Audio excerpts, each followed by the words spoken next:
asalaamaaleykum waa Thiès asalaamaaleykum askan bi maa ngi nuyu ku ci ne sa tur ak sa sant di la jox sa wàccuwaay man la madame Kassé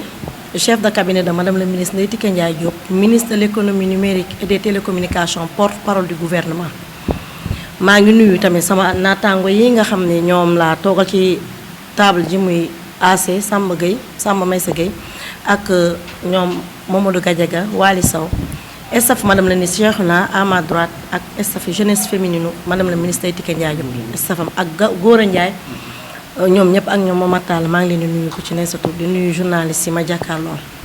li ñu fi dajale tey nag mooy kàddu leeral parce que fan yi ñu paase bari na coow lu bari lu jib ci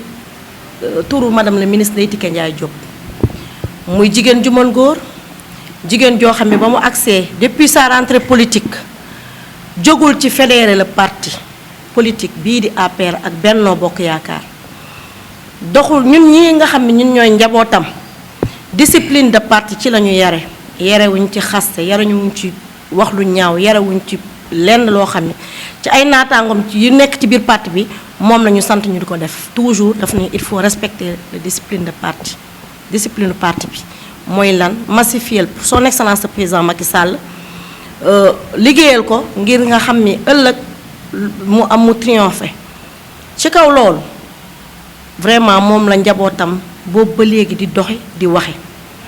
esprit fédérateur la ñu am comme suñu leader muy madame la ministre Ndeye Tické Ndiaye Diop saa su ne mi ngi woote à l'unité mi ngi woote ci jàmm mi ngi woote ci salaam mi ngi woote ci loo xam ne day jëmale Thiès kanam ci kaw loolu fan yi paase ci réseaux sociaux yi nga xam ne nekk na biir Thiès ak ci biti am na ay propos yoo xam ne daf ci jot muy diffamation boo xam ne c'est avéré c'est pas vrai ndax madame c'est issu d'une audience qu'elle avait accordée à 2 syndicats de la poste ñoom ñu ñëw ba ñu génne ci audience ba lam leen wax dégg naa leen pour lépp pour xolam bu rafet ak bëgg leen dimbali waaye defe naa ba ñu génnee am na kàddu yoo xam ne dañ koo déformé génne ko wax di ko xas di ci wax lu nekk am na njaboot nag waaw ndax macha allah yaay la bàjjen la lépp la ndax lépp loo xam ne rek bu ñu ko waxee sa yaay mu metti la ñun metti nañ ñun ñi njabootam waaw dañoo mënewul nag nekk ci réseaux sociaux yi di wax wala ñuy jëf mais yaakaar naa bu soobee yàlla day jeex tey jii dina jeex parce que xam lu tax ndax moom ci discipline rek lay dawee ci liggéeyal son excellence le président Macky Sall rek lay doxee doxul ci chantage nag li fi daan xew politique de rupture la andi politique sociale politique développement ma nga ca social ba elle est accessible ku ko woo jot ko këram saa su ñëwee weekend day mel ni dafa am lu fa xew parce que ku ñëw vraiment accessible na ku ñëw gis ko ku ñëw dis ko ay soxlaam ma nga ca social ba ma nga ca lu nekk ma nga ca réalisation yi financement famille ak yépp ak tamit sax liñ koy naan defu ko muy recrutement jeunes yi ma ngay recruter waaye du jëmm joo xam ni day def di wax mënewul loolu moom lépp lu muy def force tranquille la lépp lu muy def rek da koy def ci ngor ak sutura ak teraanga yaakaar naa lu toll ni ministre de la république nag ngay jël say propos lu la neex wax ci réseaux sociaux du dëgg du yoon teguñu ko fenn te leer na ma ne leer yàlla li ñuy wax amul fenn preuve buñ ci am ndax yaakaar naa même ces syndicats s'ils ont parlé le secret professionnel dafa am ndax ay seen morom ñoo leen tànn ñu représenté leen ba mu leen di représenté c'était pour essayer de régler leur problème leur préoccupation mais amul benn moom du dox du yorul jikkoy tàqale jikkoy pusoom la yor di boole toujours ci unité la ñuy woo nan la ñuy def ba jàmma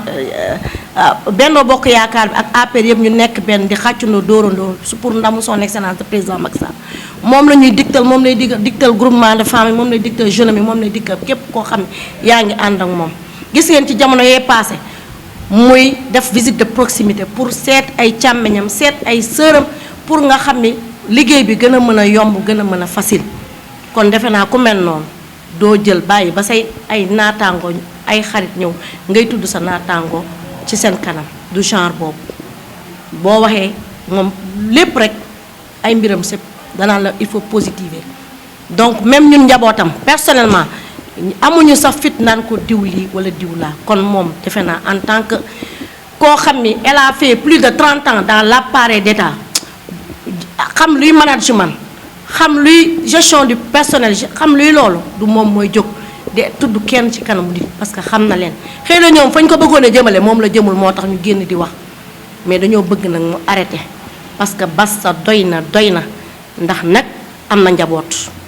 am na njaboot ju ko mën a waxal am na njaboot ju ko mën a jëfal am na njaboot ju ko nekk ci ginnaawam xëy na nag moo ñu yar ci loolu parfois sax dañ naa ko yow yaa ñu yar ci bañ a wax yar ñu ci lenn mu ne man toujours loo xam ne day boole laa xam mais xaw ma luy xàjjale bu fekkee ne dafa am ñu jóg ñoo xam ne peut-être tàmm nañ ko moom de chantage kenn du ko chantage doxul ci yooyu doxul ci ay chantage doxul ci leen ndaxte kat ba muy jàng daa jàng ba mu waree jàng na ba mu waree am ay diplôme am na diplôme elle a la confiance de son excellence le président Macky Sall ba mu nommé ko ministre de l'économie numérique et des télécommunications porte-parole du gouvernement wëlbati ko jëlaat porte-parole bi def ko yaakaar naa du moom mooy yàqal son excellence le président Macky Sall waxuma la sax ci Thiès mais ci Sénégal njaay barki dem la ñu lancé PTN parc de technologie numérique qui doit générer plus de 100 000 emplois dont 35 000 emplois directs yaakaar naa ku yàkkamtiwul lépp mën na ñëw mais olof Njaay nee na yàkkamte ak gaawtu bu juree doom réccu am ci yoon parce que nañ def ndànk emploi son excellence le président Macky Sall ñi ngi ci la ñu mën a jël ñoo ngi koy jël y a des formations yaa ngi fi leneen yeneen ak yeneen a ngi ci yaakaar naay nag dañoo war a góorgóorlu ñun de njabootam li ñuy woote mooy unité la ñuy woote ci leader yi autour des leaders idées parce que nit la koo xam ni mësul tudd ma sàmba mësul foo wax dalaa leen képp ku ngeen gis respecté leen ko jox leen ko wàccuwaayam ñun ñii maag AC bés bu nañu représenté ko ci activités yi nga xam ne ñoom la ñuy mëne mais daf ñu naan ku ngeen gis jox am leen yar am leen teggin jox leen ko wàccuwaayam yaakaar naa ñun de amuñu sens interdit benn kër leader ndaxte nag ci suñu doxalin nag ak ta lim ñu yar nàmpatal ñu ci nàmpatal boobu nag moo tax ñun ni ñu doxee ñu doxe ko bu keneen amee nag beneen jikkoom nag di jël di xàjjale moom de boole lañ ñu wax dee leen boole di fédéré waaw parce que elle est une fédératrice elle est une lionne ba mu wàccee ba léegi dafa yokk ci xar mi karaw tàllal ñëpp loxo boot leen uuf leen ñii muy yaay ñii muy bàjjen ñii muy sœur bañ na ko ba esprit Benno Bokk Yaakaar lépp lu mu xew la dana ko yëgal nit ñi pour ñu ñëw fekk barki dem moo njaay clinique ngay baa nga ne mu organiser ak yeneen action yu muy def toog fi nag naan def na lii ku nekk yaa ngi ci teg sa bët réseaux sociaux yaa ngi fi archive yaa ngi fi ba mu fi wàccee ba léegi xool nañu ndax Benno Bokk Yaakaar bi xëy na avancé na wala avancé ci ay avancé rek lay liggéeyal son excellence le président Macky Sall kon nag ñuy ñaax suñu mbokk yi ñuy wax ni leen nan leen di boole di woote jàmm ndax jàmm ci la lépp xaj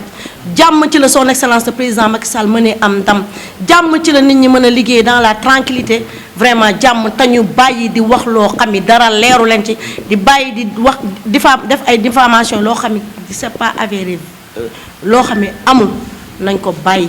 vraiment loolu laa amoon ci lu may ci ma bàyyi sama yeneen naataango yi am luñ ci yokk ñun daal en tout cas njabootam ci discipline la ñu xam ci yar ci teggin ci boole ci liggéeyal son excellence dafay occupé nag la terrain parce que dama wàcc see ba léegi amul lu mu tànkam lu dul nag ci dëkk bi du événement malheureux du événement heureux yépp même événement religieux les religieux sont des témoins xam na bu baax fa muy dugal loxoom ñun ñi dañoo dem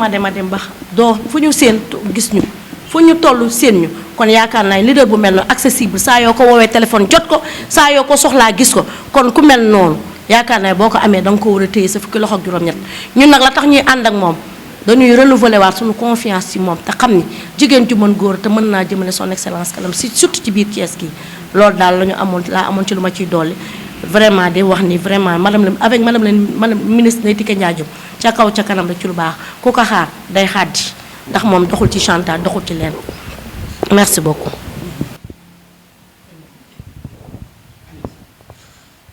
waaw salaamaaleykum mbokki Thiès bépp responsable bi nga xam ne yaa ngi ci dëkk bi fii ci Thiès bépp mouvement politique bépp mouvement citoyen di wax sage parti bi di wax ak waa Thiès ci xew-xew bi nga xam ni am na fi fan yi à travers les réseaux sociaux certains médias et groupes WhatsApp ñu daje tey fii ci nga xam ni moo di permanence de l'émergence fii ci cité Ousmane Ngom pour càmbar coow li jóg ci fan yi ñu fas yéene ko waxtaane ko ànd seeg CC ànd seeg le staff bi nga xam ni ñooy jàppale madame la ministre li ñu tax a jóg mooy leeral CC wax na ko léegi ndax madame la ministre Adja Ndeye Tické Ndiaye Diop bi mu wàcc seeg léegi parti bi yépp mën nañ ko seedeel mouvement politique yi parti civil waa Thiès xam ni njariñam jéggi na dayo ci biir Thiès maa ngi dégg certains sax di wax ni parti bi Adja Ndeye Tické Ndiaye Diop dafa ñëw dolli ci xar mi karaw li naan nag dolli ci xar mi karaw mooy am na lu fi jot a nekk waaye tey dafa ñëw yokk ci xar mi karaw ñu jàpp ni tey coow liy jóg ci ñi nga xamee ni tey tekkiwunu dara li tax tekkiwunu dara mooy ñoom en tant que jeune lii seen devoir mooy tey ñu fédérer leaders yi ñu fédérer les femmes fédérer jeunesse bi pour que président mën a am ndam biir Thiès kon bu ñu jógee jàpp ni tey dañuy diviser pour mieux régner kon bu ñu jógee di wax Thiès du leen déglu Thiès du leen compter parce que jàpp nañ ni parti bi tey soxlawul loolu ma dellu si ki nga xam ne moo di Adja Ndeye Tické Ndiaye Diop muy jàmbaar trop amul kenn ku mu joxul cër ci biir parti bi dégg naa sax ñuy wax naan na jubóog waa parti bi jubóog waa parti bi kay weesuwul moom heure buy jóg kenn ku si nekk mu ne la dama bëgg ñu ànd comme na mu wàcce woon di def rentrée politique bi yàggul dara ma jàpp rek ni parti bi tey fi ñu jëm nañu delloo si xel yi te lii jóg kenn ku si nekk am nga ci part de responsabilité ndax tey ñiy jóg di wax boo gestoo ginnaaw attaqué woon nañu certains leaders ci mois yu néew ñu dellu attaqué waat certains leaders ci at yu néew kon tey Adja Ndeye Tické Ndiaye moo moomee ñu jàpp ni tey dafa jeex tàkk nag waa Thiès jóg ak parti bi sage yi les mouvements parti civil dëkkal lii ñu ni Adja Ndeye Tické Ndiaye Diop ay wax la CC wax na ko léegi lu xewee cabinet ministériel ñun ci base bi la ñu nekk la fa xew ci ñaari groupe syndicaliste mais jaadu na parce que foo dem ministère boo dem ak direction boo dem foo mënti dem am na ay syndicalistes mais bu ñu toogee ba ni dañu war a càmbar ci li ñu yor jaadu na ñu dem seeti seen ministre tutelle bi ñu accès ministère madame le ministre déglu na leen ndax nag daf leen a war a déglu ba càmbar ñoom li ñuy wax lan la pour mu mën a àggale doléance yi mais loola jaaduwul ay nit génn ko di tas si dëkk bi ni madame le ministre dafa yor leader ma Samba yor leader ma Demba dama ni gars yi noonu delloo si waat xel yi ñun nag discipline la ñuy demee ci biir parti bi ndax tey bi Adja Ndeye Tické Ndiaye Diop wàcc seeg léegi vraiment kenn mësul dégg njabootam attaqué ma Samba wala attaqué ma Demba mais day am foo xam ne bu ñu fa tolloo nag trop c'est trop ndax nag Thiès mën nañu seede ndax mënoon nañu sax bañ a wax ndax fi nu toll nii ñu bari dañu wax ni nanu noppi ñoom ñu jóg défendre li fi am ñu leen déedéet ndax loo gis nag ñun ñoo ca war a jiitu bay sa weewu tànk te gis naa ni ñi war a jóg pour leeral mbir mi ñi war a jóg pour jàmmarloo ñi nga xam ne tey dañuy diviser pour mieux régner ndax jàpp na ni lii buñ ko deful tey yàlla pare na jeunesse dafa war a taxaw pour demain waaye dara gënul metti tey say moroom dañ lay xeeblu boo xam ne tey foo jaar ñu ni càmm kon nan ko moytu bu baax président de la république li choix bi mu def choix ñëpp la ndax tey responsabilité madame le ministre tey ministre yu Thiès yëpp la ndax li tax mooy musul dem bàyyi kenn te lépp lu muy def mu ngi koy partagé nanu delloo si xel yi te waa Thiès xam ni lii di jóg nii ak li ñuy wax amul dara du ci dëgg ndax ku nekk nag xam na ni femme forte la femme courageuse la femme bu dëggu la waaye femme bu liggéey ñu jàpp rek ni baaxoowul di def di wax ndax président de la république santaanewul sax loolu dafa ni base bi bu ngeen ciy wàcc lépp lu ngeen ci mën a def na doon transparence te ku ne xam na ni li mu créé ci emploi tey bu ñu doon génn di ko wax yaakaar naa ni journalistes yi fii ngeen di fanaan social bi mu def ci base bi bu ñu ko doon wax yaakaar naa ni fii ngeen di fanaan dem naa bay wax ni sax il faut ma convoquer salle bi ñi mu jox liggéey mais jaru ko ndax dafay mel ne li mu doon def ngisal la waaye njabootu président moo tax mu di ko def kon vraiment waa Thiès lii rek moo ni woon nanu delloo si xel yi leeral li nga xamee ni am na fi te wax ni nanu bàyyi coow ndax président santaanewul loolu te tikke it santaanewul loolu te gëm naa ni leader yi fi nekkit santaawuñu loolu ndax gis nañu ni ñoom ñoo bokk ndey ñoom ñoo bokk baay kon nanu jàppante te xam ni njabootu Adja Ndeye Tické Ndiaye Diop le staff et le cabinet ñoo taxawoon di indi leeral pour Thiès xam ni li fi xew kani benn groupe la goo xamee ni dañuy diviser pour mieux régner parce que bu ñu deful loolu seen affaire du baax kon bu ne dañuy jàppale président de la république vraiment c'est dommage jàppale wuñ ko vraiment merci beaucoup je vous remercie. salaamaaleykum waa Thiès ñu ngi nuyu ku ci ne ci turam ak santam di jiital ci nuyoo bi maa ngi tudd Cheikhouna Diouf bokk ci staff madame la ministre Ndeye Tické Ndiaye Diop ñu ngi koy nuyu di ko ñaanal d'abord suñu borom kàttanal ko dëgëral ko ba yéene ji nga xam ne am na ko ci Thiès am ko ci Sénégal suñu borom defal ko tax fa sutur bu mu ko àggale ci barke Serigne Diouf ñu ngi nuyu aussi suñu CC ak suñu AC je pense que bu ñu ko nuyu nañu cabinet bépp ñoom aussi di leen jaajëfal ci liggéey bu rafet bi ñuy liggéey au niveau de Thiès ay jàmbaari faq dënn lañ ñu ngi ci terrain bi suba ak ngoon guddeeg bëccëg te kenn mus leen a xam ci ay waxi caaxaan kenn mus leen a xam ci wax joo xamante ni day dénigrer ci wax joo xamante ni day féewale je pense que loolu mérite la boo leen xamante ni dañ leen koy séddal te Thiès gépp ñoo leen ko séddal li nga xamante ni moo ñu fi tax a toog muy nekk loo xamante ni surtout ñun ci jeunesse bi dafa nekk lu ñuy dénoncer avec vigueur parce que tey Thiès dafa soxla une jeunesse saine une jeunesse responsable une jeunesse républicaine boo xamante ni day identifié wu à l'idéologie du parti mooy jeunesse boo xamante ni day wax ci unification jeunesse boo xamante ni day wax li nga xamante ni mooy plan Sénégal émergent jeunesse boo xamante ni day wax li nga xamante ni mooy territorialisation des politiques publiques nga xamante ni mooy phase 3 de l'acte 3 de la décentralisation ànd ceeg askan wi que fas mën ko approprier jeunesse boobu lañ soxla mais soxlawuñ une jeunesse malsaine une jeunesse boo xamante ni nanguwuñoo liggéey une jeunesse boo xamante ni seen xëy seen ngoon guddeeg bëccëg mooy teg ay manœuvre teg ay stratégie nekk ci division parce que ñooñu ku leen xam ni politique la ñuy dundee politique nag du métier boo ko bëggee def métier di ko dundee parfois dalay teg ci yoon yoo xamante ni ku mu neex a ku mu nekk yoonu malsain lay doon tey nan lañ mën a taxawee au niveau de Thiès am jeunesse boo xamante ni benn part lobby crépuscule man dama leen di woowee benn lobby crépuscule lañ matuñu dara nekk ci réseaux sociaux yi ñoom li ñu wax mooy seen benn mot d'ordre mooy Thiès bu kenn juboo mais lan moo tax ñu ne Thiès bu kenn juboo madame la ministre Ndeye Tické Ndiaye Diop ku ko xool xam ni ku fonk Siré Dia la koo jox gëddam ko jox àqam la koo xam ni ku fonk Ablaye Dieye la koo xam ni ku fonk Babacar Pascal la koo fonk ni képp koo xamante ni responsable de parti au niveau de l'APR nekk parti allié nekk chef de mouvement ku nekk xam ne ne madame le ministre lu muy def di leen ci boole daf leen a jox cër te madame le ministre chaque jour stafam leen wax leen rek la boole leen ñëpp andi leen ñëpp bu leen xàjjale bu leen siwle kuy tënni discours yooyu yar ci njabootam yow nga jóge fële bëgg a taxaw ni madame le ministre li nga xam ne mi ngi koy liggéey le président mooy boole ñëpp ni kat loolu newul loo xamante ni lu baax la pour ta parti je pense que bu ñu xool ku sikk yow moom lañ war a jàpp bu ñuy xool koo xamante ni bëggu le président yow moom lañ jàpp te je pense que ñooñu li ñuy def honoré wuñ benn yoon jeunesse su Thiès jeunesse su Thiès tey franchement dañoo sonn ci ñu mel noonu parce que tey jeunesse Thiès boo déggee ñu ci bëri bu ñu nee jeunesse Thiès ñu teg ci lu ñaaw c'est parce que genre nit yu mel noonu rek la di dundee politique amuñu xëy amuñu métier raquette lañ nekk ci dëkk bi te je pense que il est temps que ça s'arrête pour l'honneur de Thiès pour l'honneur du parti pour l'honneur des valeurs républicaines je pense bien que Thiès en a assez ñun nag li ñu ciy taxawaay au niveau de la jeunesse mooy on est en train de s'organiser ñun jeunesse yi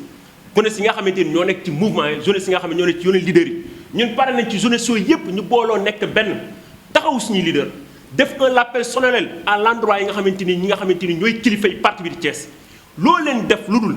ànd bokk ndey bokk baay taxawu jeunesse bi bokk ndey bokk baay ànd ak famille liggéey pour le compte du président je pense que defuñu li ñu war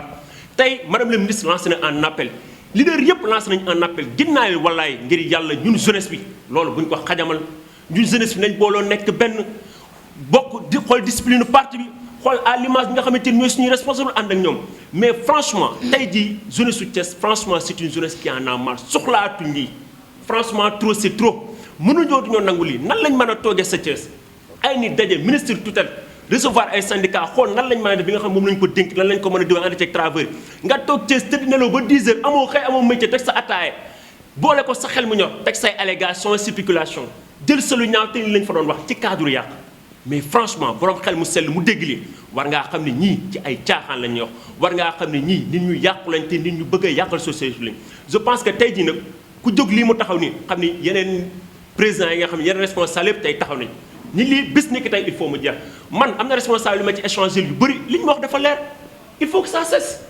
Thiès mérite plus Thiès mérite que la jeunesse s'identifie nekk benn Thiès mérite que responsable nekk benn se donne main dans la main mais loolu nag pour moi il faut que jeunesse bi encore une fois soucieuse consciente taxaw joxante ndey ci dox ci li nga xamante ni mooy unification jeunesse bi nañ ànd di ñaw nekk ay puso jeunesse nekk jeune boo bëggee ay ambition ëllëg war ngaa mën a wax ju rafet war ngaa nekk di ñaw boole mais jeune boo xamante ni fuñ la gis luy xaajal yu diviser je pense que benn parti bëggul lool je pense que benn dëkk bëggul lool je pense que pour l'honneur de la jeunesse l'heure est dans l'unification l'heure est dans l'harmonie des efforts pour la réussite du plan Sénégal émergent pour un Thiès ca kanam pour un Thiès plus fort jërë ngeen jëf. man la El Hadj Gadiaga maa ngi nuyu ñëpp di sant ñëpp di gërëm ñëpp di wax rek ni yaakaar naa ni li ma ci waroon wax yëpp kii di AC kii di CC kii di Cheikhouna Diouf presque wax nañ ko. kon donc fii Cheikhouna Diouf jeexale rek foofu laay commencé ndax yaakaar naa ni sànq wax na lu am solo muy une jeunesse malsaine affirmatif loolu am na Thiès parce que xam nga lu tax mooy comme Cheikhouna Diouf ni mu ko waxee politique du métier mais ñi nga xamee ne tey dañoo nekk ci touche bi fu nekk ñu dugg fa fu nekk ñu dem fa di yàq ay der lu nekk ñu def ko yaakaar naa ni loolu il est temps que vraiment mu daal di jeex ndax ñëpp xam nañ ni ko Olof Ndiaye ni mu ko waxee toujours lu ne fàng kenn du ko jeex madame la ministre yaakaar naa ni Thiès kenn natablewul li nga xamee ni mi ngi ko fiy def kon mi ngi ci social bi mi ngi ci développement bi mi ngi ci mi ngi tey ci religieux bi mi ngi ci lépp kon donc bu ay nit jógee bëgg ko yàqal ñoom ñoo yàqu mais moom mënut a yàqu ndaxte actuellement nii yar na njabootam comme ni ñu ko waxee mais kilifa goo gis rek ni nga mel rek noonu la sa njaboot di mel te mënoon na ñoo taxaw tey reyante ak ñoom mais je pense que jaru ko tey fi mu nekk nii tey li ñu président sant ko ki nga xam ne mooy ministre bi mooy lan fësal réalisation yi nga xamee ni tey président de la république kii na ko fësal na ko te madame le ministre encore di ko ci accompagner di dugg ci ku xewle mi ngi ci dëj yi mi ngi ci ngénte yi mi ngi ci lépp kon donc yaakaar naa ni moom mi ngi bay waaram kon donc ñu ngi koy ñaanal yàlla lii nga xam ne yàlla dénk na ko yàlla sàmmale ko te actuellement mi ngi ci yoon bi kon donc vraiment ñun dañoo am jot rek sax toog c'est normal que lu mel nii bu amee c'est normal que ñu daal di toog leeral comme ni ko AC waxee ni ko CC waxee mais ñëpp xam nañu li nga xamee ni tey vraiment madame le ministre mi ngi fii mi ngi jàppale président mais de la république tey ci li nga xam ne nii dénk na ko kon ñi ngi sant ñëpp ñi ngi gërëm ñëpp jërë ngeen jëf